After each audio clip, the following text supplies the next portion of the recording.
आज हम लोग कुछ क्वेश्चंस करेंगे एसएबी के। वो जो चैप्टर हम पढ़ा रहे थे उसी में से इलेक्ट्रिक फील्ड एंड पोटेंशियल 104 और आपका एक्सरसाइज है 121 पे 121।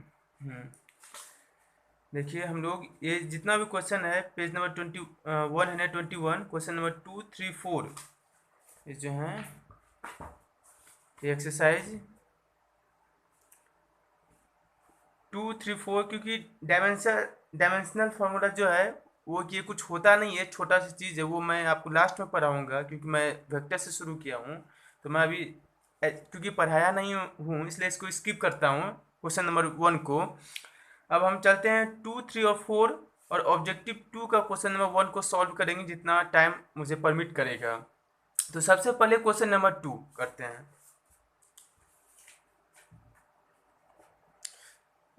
मैं क्वेश्चन को एक बार पढ़ता हूँ। क्या है कि जो हिंदी और अंग्रेजी दोनों के स्टूडेंट हैं वो समझे कि a charge of 1 coulomb is placed at the top of your college building. आपकी कॉलेज बिल्डिंग पे एक चार्ज 1 कूलम का रखा हुआ है and another equal charge at the top of your house, और आपके घर के ऊपर भी इक्वल चार्जेस 1 कूलम का ही रखा हुआ है। Take the separation between the two charges be as 2 kilometre. और कह रहा है कि दोनों चार्जेस के बीच का जो सेपरेशन है वो आपका 2 किलोमीटर है। Find the force exerted by the charges on each other. अब फोर्स हमको बताना है क्योंकि दो चार्जेस हैं, दोनों के बीच की डिस्टेंस दिया हुआ है। Force exerted by the charges show रहा है कि जो यहाँ पे फोर्स लगेगा वो आपको इलेक्ट्रोस्टैटिक फोर्स लगेगा, और एक चार्जेस दूसरे चार्जेस पे और दूसरा चार्जेस पहले चार्जेस पे फोर्स लगाएगा। और दोनों क्या है, दोनों लाइक चार्जेस हैं, मतलब दोनों प्लस है, तो दोनों एक दूसरे को रिपेल करेंगे। रिपेल मतलब एक दूसरे को दूर ठेलेंगे। How many times of your weight is this force. अब ये कह रहा है कि आपके वेट, जो आपका वेट होता है 40 kg 50 kg को कुछ भी जो केजी में मापते हैं, तो उसके वेट का ये कितना टाइम्स होगा। तो चलिए अब हम लोग शुरू करते हैं प्रॉब्लम्स। हाँ, जो हिंदी के स्टूडेंट है उसके लिए मैं एक बार फिर से यहाँ पे लिख देता हूँ।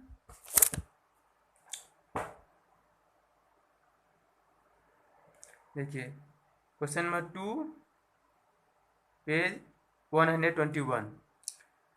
जो हिंदी के स्टूडेंट उसके लिए कि एक घर है, मैं देखिए समझाता हूँ। ये दो एक घर है, यहाँ पे 1 कूलम चार्जेस है, यहाँ पे 1 कूलम चार्जेस रखा हुआ है। समझिए ये कोई घर है और इन दोनों के बीच ये दो दो जो घर हैं, इन दोनों के बीच की जो दूरी है वो आपका दिया हुआ है 2 किलोमीटर। ये किलोमीटर में है, ये कूलम में है।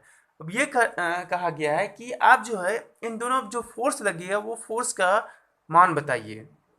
तो मैंने आपको फार्मूला बताया था कि यदि दो चार्जेस हैं, दोनों के बीच की दूरी है, तो कौन सा फार्मूला लगाते हैं, F इक्वल टू के Q divided by distance between both charges. ये फार्मूला मैंने आपको इवन डेराइव भी किया हूँ। आप मेरे जो पहले का वीडियो है उसमें आप जो पार्ट वाइज करके दिया हुआ है उस वीडियो में आप जाएं शुरू से और देखिए आपको वहाँ पे फार्मूला विद डेरिवेशन, जहाँ पे कूलम्स लॉ मैंने पढ़ाया है वहीं पे ये फार्मूला है और ये क्वेश्चन वहीं से बेस्ड है। देखिए ये फार्मूला है, एफ वेक्टर है तो मैंने तीर दे दिया। के होता है ये Q1 फर्स्ट चार्जेस, ये Q2 और ये 20 की दूरी का स्क्वायर होता है। तो सिंपली कुछ जो हिंदी के स्टूडेंट हैं उसके लिए भी ये मैं समझा दिया हूँ और ये फार्मूला बस अब यूज़ करना है। देखिए अब हम आपके सामने सॉल्व करते हैं। ये हो गया फोर्स के Q1 Q2 mod are square. फिर से यहाँ लिखते हैं, के का वैल्यू आप लोग जानते हैं 9 इंटू 10⁻9 होता है, इसको ब्रैकेट में कर दिए। Q1 है 1 कूलम, इसको 1 कूलम, ये भी है 1 कूलम, 1 कूलम लिख दिए। अब ये जो है ये कितना है 2 किलोमीटर, तो 2 किलोमीटर को मीटर में कन्वर्ट करेंगे तो 1000 से गुना करते हैं। किलोमीटर को यदि मीटर बनाते हैं तो 1000 से गुना करते हैं, और मीटर को यदि किलोमीटर बनाते हैं तो 1000 से भाग देते हैं। ये सब बेसिक चीज़ है। इसका क्या स्क्वायर करना है। ये सब सी जो कूलम है उसको अभी हम छोड़ देते हैं, क्योंकि ये फोर्स है, इसका ओवरऑल जो ये न्यूटन होगा वो सब मिला जुला के, सॉरी यूनिट जो होगा फोर्स का क्या होता है, न्यूटन, जिसको हम लोग रिप्रेजेंट करते हैं कैपिटल एन से। तो जो सेम चीज़ है वो उतार देते हैं यहाँ पे, 1 × 1 1 हो जाएगा, ये 2 पे होल स्क्वायर 4, और ये कितना है 10 3 है, 3 शून्य है, उसका होल स्क्वायर करेंगे कितना शून्य हो जाएगा, 6 शून्य हो गया, जिसको कि 10⁶ लिखते हैं। देखिए कैसे लिखे, 1000, जिसको 1000 करते हैं, 1000 गुना 1000 कितना होता है, तो ये एक हो गया, ये 3 6 शून्य, तो ये 6 शून्य हुआ। अब इसको 1 2 3 4 5 6, तो 10⁶ ये लिखते हैं, इसको ऐसे लिखते हैं, इसको ऐसे लिख सकते हैं, इसमें कोई बड़ी चीज़ नहीं है। ये 1 का 1, तो इतना को 1 से गुना करेंगे तो इतना ही रहेगा, तो 9 × 10⁹, ये 4 × 10⁶ हो गया। अब देखिए, अब 4 से इसको देखिए, ये नीचे में 6 शून्य है, ऊपर कितना है 9 शून्य है, तो ये इसमें से ये क्या होगा, नहीं तो मैं थोड़ा सा एक्सप्लेन करके बताता हूँ। ये 9 है, 4 इसको एक जगह लीजिए, ये गुना है 10⁹, ये ऊपर जाएगा इंटू 10⁻⁻6, ये बेस सेम है, तो ये पावर +9 -9 क्या होगा, तो 9⁴ होता है, ये चीज़ यहाँ उतार दिए, इंटू 10⁻⁻3 हो जाएगा, होगा ना, ये +9 है, ये -6 है, बेस सेम है, तो ये पावर यहाँ पे देखिए ये कैसे होता है, ये साधारण मैथ है, +9 यदि बेस सेम होता है इंटू -6, तो ये 10⁻9 -6 सॉरी +3, क्योंकि ये ज़्यादा वैल्यू है प्लस, ये हो जाएगा आपका +3। अब यदि 9 को 4 से डिवाइड करते हैं, 9 को 4 से यदि आप डिवाइड कीजिएगा, तो 4 9 देखिए 2.81, तो ये सॉरी 2 8 जाए 1 यहाँ 0 हुआ, ये 2 बार में फिर से 8, ये 2 20 हुआ, ये 5, ये आ जाएगा आपका। तो फोर्स जो है इसका वैल्यू आएगा 2.25 इंटू 10⁻³ न्यूटन, ये आपका फोर्स आ गया, और यही आंसर आपके बुक में दिया हुआ है, यही आंसर जो है आपके बुक में दिया हुआ है, देखिए देखिए पेज 125, देखिए जो चीज़ मेरे बुक में है सिर्फ में वही सेम पेज सेम क्वेश्चन सब वो आपके भी बुक में होगा। देखिए रेक्टिफाइड एंड ये चैप्टर है, देखिए क्वेश्चन नंबर 2 जो हम लोग कर रहे हैं, 2.25 इंटू 10⁻³ +3 इंटू ये सॉरी न्यूटन, ये फोर्स है, पर अभी ये पूरा सॉल्व हुआ नहीं है, अब अभी आगे बाकी है।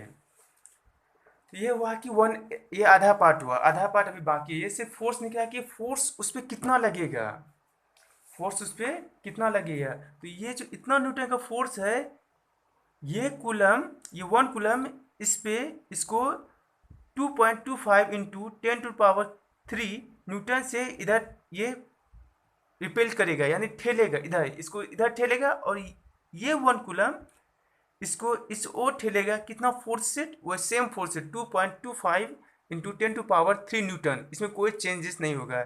यही तो होता है कूलम्स लॉ। कूलम्स लॉ जो कूलम जी जो थे वो जो एक्सप्लेन किए थे, जिसके नाम पे कूलम्स लॉ बना है, उसमें तो यही कहा गया है कि दो चार्जेस जो हैं वो रिपेल करेंगे यदि ये लाइक हैं, और उसका जो मैग्नीट्यूड होगा फोर्स का वो इस फार्मूला से निकाला जाता है, K Q1 Q2 R²।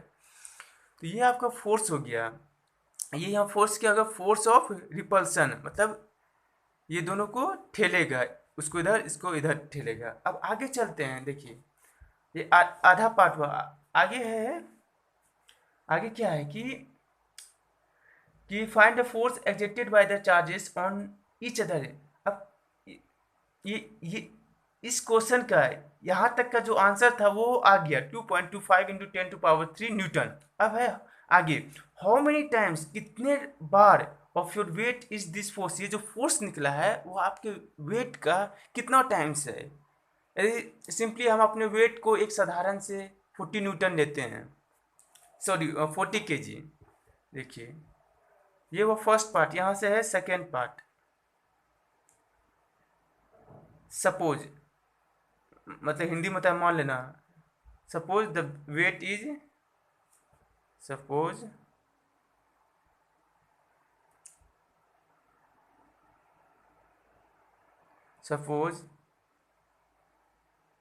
The weight is कितना है 40 kg। जो 40 kg वेट है, तो आप आगे जो स्टूडेंट क्लास 11 में अच्छी तरह से पढ़ चुके होंगे, एक चैप्टर का नाम है ग्रेविटेशनल। ग्रेविटेशन में आपने पढ़ा होगा कि जितना भी इंसान है या जो भी वस्तु है जिसके पास अपना मास होता है, मतलब वेट होता है कुछ भी केजी में या ग्राम में, उस पर एक फोर्स लगता है जिसको कहते हैं ग्रेविटेशनल फोर्स। ये आपने ग्रेविटेशनल चैप्टर जो है क्लास 11th में एक्चुअली इसको पढ़ाया जाता है, क्लास 12th में, कोई कोई 11th में भी पढ़ा देते हैं, तो उसमें से आप पढ़े होंगे। और उसका जो फॉर्मूला होता है, किसी भी इंसान पे जो फोर्स लगता है धरती के द्वारा, ग्रेविटेशनल फोर्स मतलब क्या, जो धरती लगाती है सभी वस्तु पे, वो होता है, वो फोर्स होता है, फोर्स ग्रेविटेशनल, यहाँ देखिए जी, बाय धरती के द्वारा। ये जितना भी आपका मास हो ग्राम में, इनटू एक होता है कि फोर्स का फॉर्मूला आपने क्लास 11 में पढ़ा होगा, मास इनटू एक्सलेशन। ये मास हो गया, ये एक्सलेशन जो होता है धरती का, वो नहीं यदि नहीं कुछ दिया हुआ है, वो तो सॉरी वो 9.8 होता है, या तो आप 10, यदि दिया हुआ है कि ये लेना है तो इसको लीजिए, या सिंपली 10 को लेके काम चला सकते हैं। अब आगे का जो 3 और 4 है वो इसी पे बेस्ड है। इफ़ यदि आप लोग 9.8 लेके ए का वैल्यू जो है एक्सलेशन जो होता है ग्रेविटी के द्वारा, यदि 9.8 लेते हैं तो आप एक्यूरेट आंसर मतलब आंसर जो है वो एक्यूरेट आएगा। वो जो क्या दशमलव के बाद जो अंक है वो एक्यूरेट आएगा। यदि इफ़ आप 10 लेते हैं, इससे थोड़ा ज़्यादा, तो वो थोड़ा सा वो दशमलव के बाद वाली जो पॉइंट है वो थोड़ा वेरी करेगा। तो मैं यहाँ पे 10 लेके काम कर रहा हूँ, तो यहाँ पे मैं 10 लेता हूँ, आप 9.8 लेके भी कीजिएगा। आपके कॉपी में देखिए कि थोड़ा सा आंसर जो है वो पॉइंट के बाद आगे पीछे वो वेरी करता है। तो ये हो गया, ये 10, ये मास इंटू ये एक्सलेशन, तो ये फोर्स हो गया, ये कितना हो गया 400 न्यूटन, ये फोर्स हो गया। अब कह रहा है कि ये जो फोर्स है, how many times of your weight is this force, ये जो फोर्स है इस फोर्स का कितने टाइम्स है, क्या कहता है, how many times of your weight is this force, तुम्हारे वेट का ये फोर्स कितना टाइम्स है, कितना टाइम्स है। तो क्या करेंगे, वो जो फोर्स है, ये फोर्स है इलेक्ट्रोस्टैटिक फोर्स जो है, और ये तो इसमें से डिवाइड कर देंगे कितने, ये कहता है कितने बार है, तो उसके लिए क्या निकालते हैं कि कोई भी चीज़ वो कितने टाइम बार होता है, तो उसमें डिवाइड करते हैं। ये 40 जो है 8 8 के टेबल में कितने बार में आता है, तो 40 में 8 से डिवाइड करते हैं, तो कितने 5 है, तो 5 टाइम्स में आता है। तो ये इसका कितना टाइम्स है, तो देखिए 2.25 इंटू 10⁻3, ये 10, ये 400। अब देखिए 2.25 है, अब 10⁻3 है, ये 400 है, इसको ये नीचे करते हैं, यहाँ कितना है, ये इसको लिख देते हैं, ये 3 है, यहाँ नीचे 1 2 3 4, 4 शून्य है, तो ये 3, ये 4 से कट जाएगा, तो ये गया 225 डिवाइडेड बाई 40। अब 40 से 225 में डिवाइड कीजिए, 40 बच्चे 200, 25.0, फिर 40 छक्के 240, 0 10, ये फिर ये 2 बार में 80, 80, तो ये 20 आया, फिर पॉइंट है 100, ये 5, तो आपका आ जाएगा 5.625, या इसको सिंपली आप लिखिए तो 5.6 टाइम्स। ये इधर मैं लिख देता हूँ हिसाब से, वो जो फोर्स है मेरे, ये जो फोर्स है electrostatic force is 5.6 times greater than, मतलब बड़ा है ग्रेविटेशनल फोर्स। ये एफ जी मतलब फोर्स, ये ग्रेविटेशनल, ये इलेक्ट्रोस्टैटिक। जो हिंदी के स्टूडेंट है उसके लिए कि ये वो जो इलेक्ट्रोस्टैटिक फोर्स था, फर्स्ट फोर्स जो था, ये फोर्स, ये जो है इस फोर्स से 5.6, यदि 0.6 को भी हटा दीजिए तो इसको इक्विवेलेंट लिख सकते हैं 6, क्योंकि ये 5 से बड़ा है तो इसमें एक ऐड होगा, 6 बार इसके फोर्स ये बड़ा है 6 बार। तो ये आपका हो गया आंसर, ये होगा सेकेंड पार्ट का आंसर। वो था फर्स्ट पार्ट, वो सॉरी, हाँ ये था फर्स्ट पार्ट का आंसर जो कि आपके बुक में दिया हुआ है, और ये आंसर जो है वो आपकी बुक में नहीं दिया हुआ है। चलिए, अब है ये क्वेश्चन नंबर 2 हो गया। अब है क्वेश्चन नंबर 3। देखिए क्वेश्चन नंबर 3 क्या कहता है। देखिए कहता है कि एट व्हाट सेपरेशन, मतलब किस दूरी पे शुड टू इक्वल चार्जेस, दो चार्जेस जो इक्वल है, या 1 कूलम कुछ भी हो। देखिए दिया हुआ है 1 कूलम ईच, दो चार्जेस हैं सेम ऐसा ही जो कि 1 कूलम है, be placed so that the force between them equals the weight of a 50 kg/person। अब देखिए यहाँ पे क्या क्या है कि आपको मैंने बोला ना कि यहाँ भी कूलम्स लॉ लगेगा, लेकिन कूलम्स लॉ में तीन चीज़ें, के जो है वो कांस्टेंट है, और क्यू और आर वेरिएबल है, और फोर्स, ये तीन चीज़ में से यदि फोर्स दे देगा आपको तो डिस्टेंस नहीं देगा, कभी तो चार्ज दे देगा। तो दो चीज़ दिया हुआ रहेगा और एक चीज़ नहीं दिया हुआ रहेगा, क्योंकि एक इक्वेशन है। ऐसा कभी नहीं रहेगा कि दो चीज़ नहीं दिया हुआ है, सिर्फ एक ही चीज़ दिया हुआ है और आपसे फोर्स मांग रहा है या कोई भी डिस्टेंस मांग रहा है। तो यहाँ पे देखिए आपको दो चीज़ दिया हुआ है। क्या क्या चीज़ होता है फोर्स में। फोर्स जो होता है इलेक्ट्रोस्टैटिक्स का, वो क्या होता है जिसका वैल्यू आपको पता है 9 × 10⁻⁹। ये Q1 होता है, ये Q2 होता है, और ये होता है डिस्टेंस, दोनों के बीच की दूरी का स्क्वायर। ये दिया हुआ है यहाँ पे क्वेश्चन नंबर 3 है। ये क्या है, क्वेश्चन नंबर 3, पेज 121, 121। ये जो इलेक्ट्रोस्टैटिक फोर्स है, इस बार ये इसका वैल्यू दिया हुआ है, वो डायरेक्ट नहीं दिया हुआ है, घुमा फिरा के दिया हुआ है। और ये कहा कि ये भी 1 कूलम है, ये भी 1 कूलम है, इसका वैल्यू आपको पता है के का। तो और इसको निकालना है तो सदा कुछ नहीं करना है, इसको इधर लाएंगे, इसको इधर लाएंगे, इसका जो ये जो स्क्वायर है यहाँ पे रूट करेंगे, आंसर आ गया आपका। तो अब पहले बात ये है कि इसका वैल्यू तो मुझे पता है कि Q1 और Q2 दोनों 1 कूलम दिया हुआ है, और एफ ही जो है वो डायरेक्टली नहीं दिया हुआ है आपको। अब देखिए एफ ही कैसे निकालिएगा, ये यहाँ पे क्वेश्चन में बोला गया है। देखिए कैसे निकालते हैं कि सो that the force between them equals the weight of a 50 kg/person। जो फोर्स है इलेक्ट्रोस्टैटिक फोर्स जो है, वो ग्रेविटेशनल जो फोर्स होगा 50 kg जो है किसी भी मास पे जो फोर्स लगता है वो उसके बराबर है। इसका मतलब यहाँ पे जो है ये फोर्स जो है इलेक्ट्रोस्टैटिक्स, सॉरी ये ई है, ये फोर्स जो है ग्रेविटेशनल इसके बराबर है। तो ग्रेविटेशनल फोर्स का हम फॉर्मूला क्या बताए थे, आपने पढ़ा भी होगा, नहीं भी पढ़ा होगा तो मैं यहाँ बताता हूँ, मास इंटू एक्सलेशन।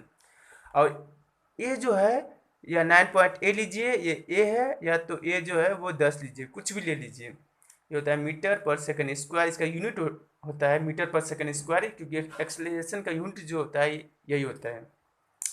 अब मास दिया हुआ है 50 kg, और इसको लेके देखिए आंसर, और इसको ये यहाँ से एग्जैक्ट आएगा। और एक बार आप 10 को लेके देखिएगा अपने, जब भी आप कीजिएगा इसको सॉल्व कीजिएगा तो आप रफ कॉपी में एक बार 10 को लेके देखिएगा। अब मैं अभी यहाँ पे 9.8 को लेके सॉल्व कर रहा हूँ। तो यहाँ पे एफ जी जो होगा आपका एम इंटू ए, वो हो गया, एम कितना होगा 50, वो केजी में दिया हुआ है, ये 9.8 हुआ। तो 9.8 ये ऐसे, तो ये देखिए 9.8 इंटू 5 कितना हो गया, 4, ये 49, ये ठीक है। 8 इंटू 5 0 40, यहाँ 4, 9 इंटू 5 55 इंटू इतना, तो 490 न्यूटन। और ये जो एफ जी है, यहाँ आप देखिए ये दोनों क्या है, इक्वल है, क्योंकि ये क्वेश्चन में कहा गया है, सवालों में, ये सवाल में बोला गया है कि ये इसके बराबर है। तो ये बराबर एफ ही बराबर इतना न्यूटन। अब देखिए फोर्स आ गया, के दिया हुआ है, क्यू दिया हुआ है, ये भी दिया हुआ है, और आसानी से आ जाएगा। और इसी फॉर्मूला में मैं आपको यहाँ पे ये सब रख के दिखाता हूँ। तो एफ इक्वल टू के Q1 Q2 आर स्क्वायर। तो एफ जो है वो है सब किस जगह पे रख देते हैं, इतना के है 9 × 10⁻⁹ है। और वो जो है जो वो 1 कूलम है दोनों, ये आर स्क्वायर है। इसको इधर लाते हैं, इसको नीचे लाते हैं, आर स्क्वायर है बस इसको यहाँ पे लिखते हैं, ये इसको ऊपर की डायरेक्टली हम इसको यहाँ किए, इसको नीचे किए, तो ये सेम ऊपर जो है, और 1 से इंटू करेंगे 1 होगा, इसलिए 1 को नहीं लिखते हैं, ये आ जाएगा 490। तो अब देखिए थोड़ा सा इसमें 9.8 लेने से क्या होता है, कैलकुलेशन थोड़ा सा टफ हो जाता है। तो एक जीरो है, एक जीरो से ये कटेगा, देखिए ये 49, ये एक जीरो है, ये 1 है, तो ये ऊपर जाएगा, तो ये इसको एक माइनस कर देगा, 9 इंटू 10 पावर 8, ये आ गया आपका 49। तो r जो है वो आपका क्या आ गया, 9 इंटू 10 पावर 8, यह आ गया 49। तो इसलिए r, अब r लेंगे तो ये 2 इधर स्क्वायर में जाएगा, 9 इंटू 10 पावर 8, यह आपका आ गया 49। तो r इक्वल टू, ये 9 का यहाँ 3 हो जाएगा, 10 पावर 4 हो जाएगा, इसका ये 7 हो जाएगा, ये 49 का 7 आ जाएगा, 9 का 3, तो ये आपका हो गया इतना 30,000 डिवाइडेड बाय 7। अब 7 से उसमें डिवाइड कीजिए, देखिए 7 21 कितना आया, 90, नहीं सॉरी, 28 28 8 बार में आएगा, ये 2, ये 0, 7 दूनी ये 4 है, 14 14, ये 6, ये 0, 7 में 8 56 40, 7 बचे, ये कितना होगा 35 से 5, ये पॉइंट, ये 0, ये 7 बार में, तो 4285.7 ये आपका आ गया डिस्टेंस, जो कि ये आता है आपका, देखिए आंसर किस में दिया हुआ है, आंसर आपका दिया हुआ होगा, हाँ, तो देखिए आप यहाँ से, यहाँ पे हो गया, अब आंसर को मैच करते हैं, ये 3 है, अब आंसर पे चलते हैं, देखिए आंसर को मैच करने की कोशिश करते, देखिए 125 है, क्वेश्चन नंबर 3, आंसर देखिए क्या है, 4.3 इंटू 10 to 3 मीटर। तो यहाँ पे, और ये आपका इसको अब हम लोग किस में चेंज करेंगे, इसको हम लोग चेंज करेंगे मीटर में। तो देखिए मीटर में चेंज करने के लिए, देखिए अब ये है, तो इसको देखिए ये लोग क्या किया है कि इसको यहाँ पे 3 पॉइंट आगे किया है, तो ये हो जाएगा 4.2857 इंटू 10 to 3, ये मीटर, ये एक्चुअली मीटर में ही है, क्योंकि जो यूनिट होता है इस फार्मूला में, चार्ज होता है कूलम में, फोर्स है न्यूटन में, और डिस्टेंस जो वो मीटर में, तो इतना मीटर हुआ है। अब एक्चुअली इसको ऐसे लिखते कैसे हैं, देखिए अब देखिए ये क्या है, 2, ये 8 है, ये 5 से बड़ा है, तो इसमें एक ऐड हो जाएगा। आपने राउंडिंग ऑफ पढ़ा होगा बचपन में, कि यदि कोई भी क्वांटिटी, मतलब कोई भी नंबर 5 या 5 से बड़ा है, तो वो उसमें से वो हटके और अपने सामने वाला में एक ऐड का हो जाता है, तो 5.3 हो जाएगा इंटू 10 to 3 मीटर। अभी एग्जैक्ट आंसर आपका आ गया। देखिए इसको ऐसे कैसे लिखते हैं, देखिए मैं फिर से आपको यहाँ पे बताता हूँ, मेरा था 4285.7 मीटर है, इतना है। अब क्या कीजिए, यहाँ पे 10 to 3 से ऊपर भी गुना कीजिए और नीचे भी, तो ये दो कट के 1 हो जाएगा, कोई दिक्कत नहीं है। अब इसको में आंसर में है, ये मीटर में, ये आंसर में है, इसको रहने देंगे, इससे इसको डिवाइड कीजिए और इसको एक शून्य को नीचे उतारिए, तो ये हो जाएगा 42857 10 to 4 हो जाएगा, और 10 to 3 हो जाएगा, ये हाँ इसको हमको रखना है। अब देखिए ऊपर नीचे सेम चीज़ से मल्टीप्लाई और डिवाइड किए, क्योंकि ये दोनों 1, ये भी, ये दोनों कट के 1 हो जाएगा, तो कोई दिक्कत नहीं है। अब देखिए 10 to 4 है, तो इस पर 10 to 4 से इसमें डिवाइड कीजिए, तो इसमें जो आपका पॉइंट आएगा, मतलब दशमलव जिसको कहते हैं हिंदी में, डेसिमल, इंग्लिश में डेसिमल भी कहते हैं, ये जो 4 है तो 4 अंक के बाद आएगा, तो इसको देखिए 1 2 3 4 यहाँ पे, तो यहाँ पे आपका आएगा दशमलव, तो 4.2857 10 to 3 मीटर। अब ये 4 है, 0.2 यहाँ पे 3 है, यहाँ पे हम देख रहे हैं 8 है, जो 5 या उससे बड़ी अंक जो भी रहती है तो इसमें एक प्लस होता है, तो ये हो जाएगा आपको यहाँ पे लिखते हैं 4.3, सॉरी मैं बीच में ही लिख दिया हूँ, ये आउटसाइड है न्यूमेरिकल का, ये तो ये 4.3 इंटू 10⁻3, इस सबको हटा देंगे, ये मीटर, ये आपका फाइनल आंसर हो गया। आई होप आप लोगों ने अच्छी तरीके से समझा होगा। अब अगला क्वेश्चन है, एक क्वेश्चन और हो जाएगा, फटाफट करते हैं। देखिए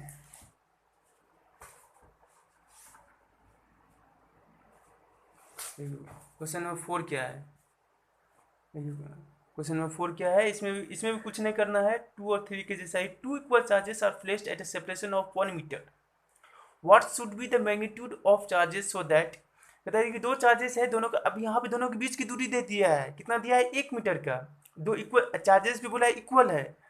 what should be the magnitude of the charges so that the force between them equals the weight of a 50 kg person. देखिए ये क्वेश्चन जैसे 3 जैसा ही है, सेम क्वेश्चन नंबर 3 है, इसलिए मैं इसको स्किप कर रहा हूँ, क्योंकि इसमें कुछ भी नया चीज़ ऐसा नहीं है बताने के लिए। मैंने 2 और 3 करवा दिया है, 4 को मैं आपके लिए छोड़ रहा हूँ।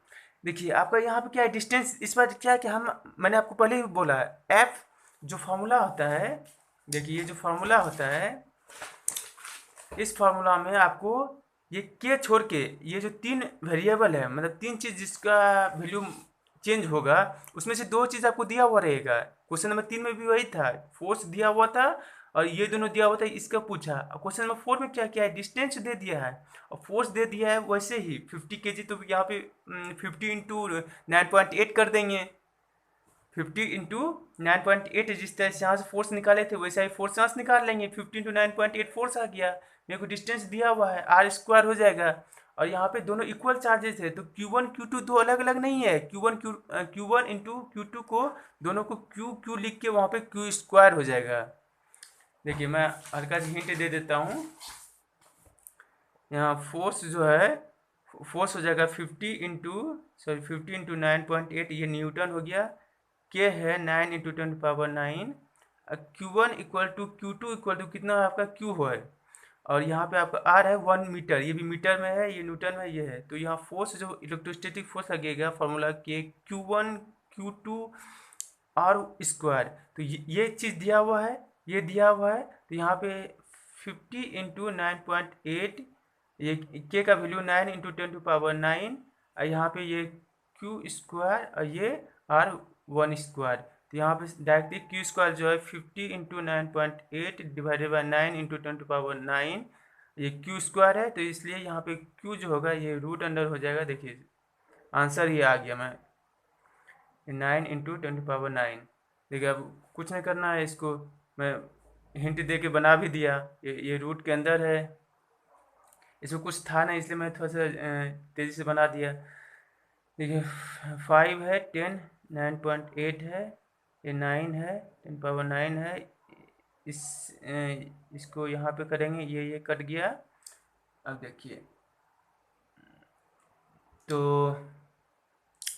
ये 9 है, ये 5 है, इस सबको सॉल्व करेंगे तो यहाँ पे ये 9 जो है वो इससे बाहर आ जाएगा, वो 1/3 हो जाएगा, और इसको एक को रहने देते हैं, 10⁻4 आ जाएगा, तो ये 5 इंटू 9.98, ये हो जाएगा आपका 10, ये 2 से ये 49।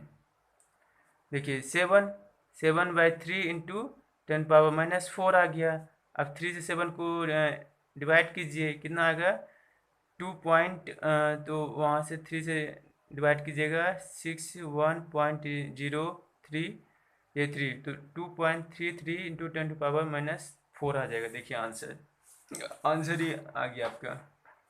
देखिए 2.3 है ना, 4, 2.3 इंटू 10⁻⁻4 कूलम, 2.33, तो ये आपका Q इक्वल टू 2.3 इंटू 10, ये सब 3 को नहीं लिखते हैं, एक ही 3 को लिखते हैं, -4, ये कूलम इसका यूनिट है, ये Q यही इक्वल हो गया Q1 और यही हो गया Q2, क्योंकि यहाँ पे 4 में 2 इक्वल मतलब बराबर चार्जेस।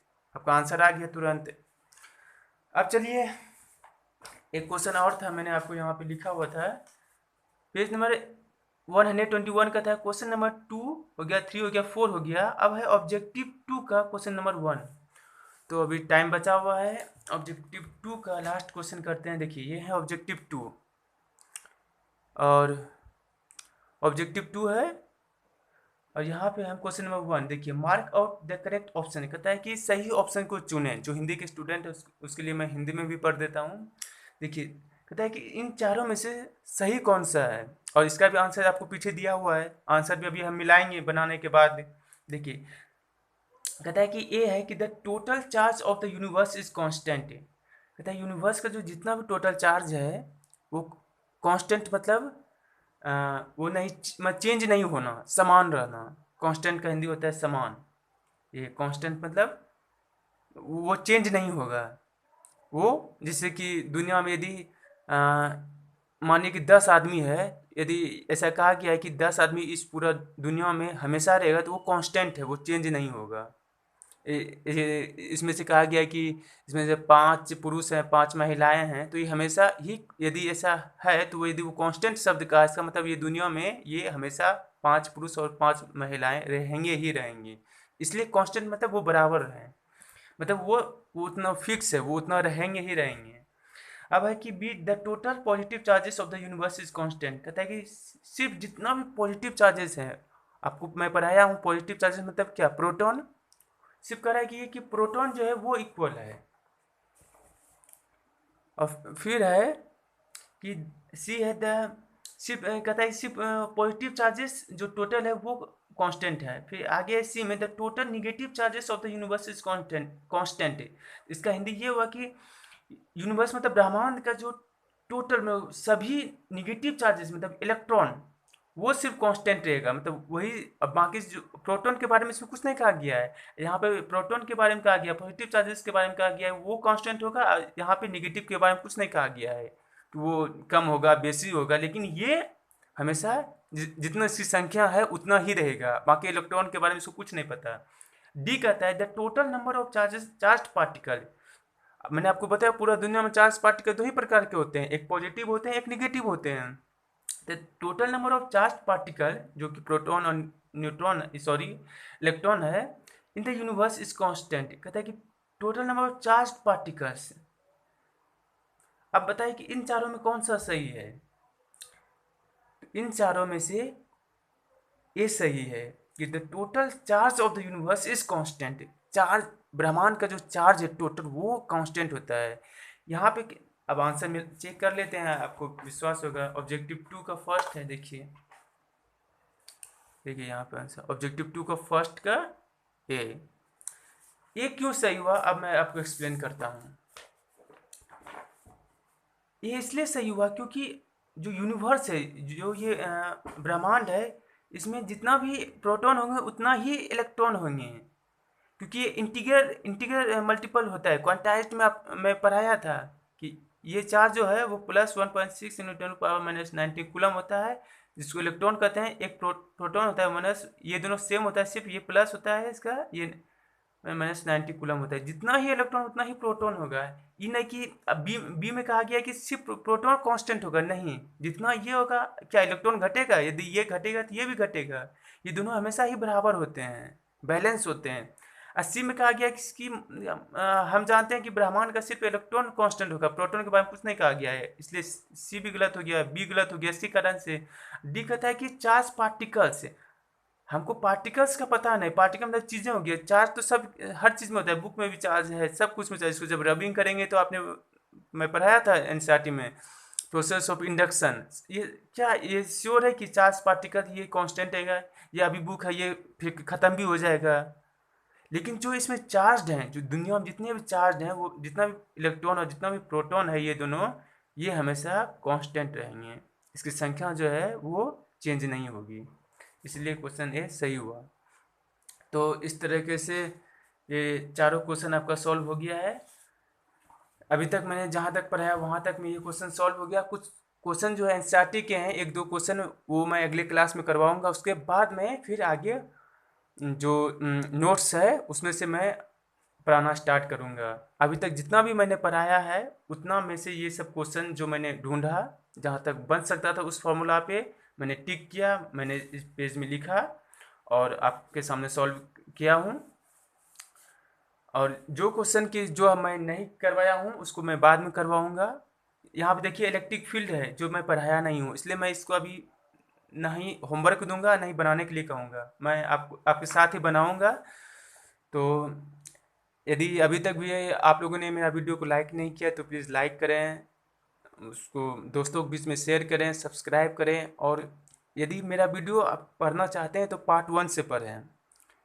एक दिन मैं 11th का अपलोड करता हूँ, एक दिन 12th का अपलोड करता हूँ, और सभी में पार्ट मैं लिख देता हूँ, पार्ट 1 पार्ट 2, क्योंकि आप शुरू से देखिएगा तो आपको समझ में आएगा। यदि आप कोई एक टॉपिक देखना चाहते हैं बीच में, तो वहाँ पे मैं जो डिस्क्रिप्शन रहता है उसमें से मैं लिख देता हूँ कि ये जो 35 मिनट का वीडियो है उसमें से किस चीज़ को मैं पढ़ाया हूँ, तो वहाँ पे आप जाके डायरेक्टली सर्च कर सकते हैं। क्योंकि मैं ऊपर भी सिर्फ लिखता हूँ चैप्टर का नाम, और ब्रैकेट में कभी कभी मैं लिख भी देता हूँ। पर यदि आपको मेन देखना है कि मैं उसमें से क्या चीज़ पढ़ाया हूँ, तो वहाँ से आपको पता चल जाएगा। सो आज भर के लिए इतना ही। Thank you.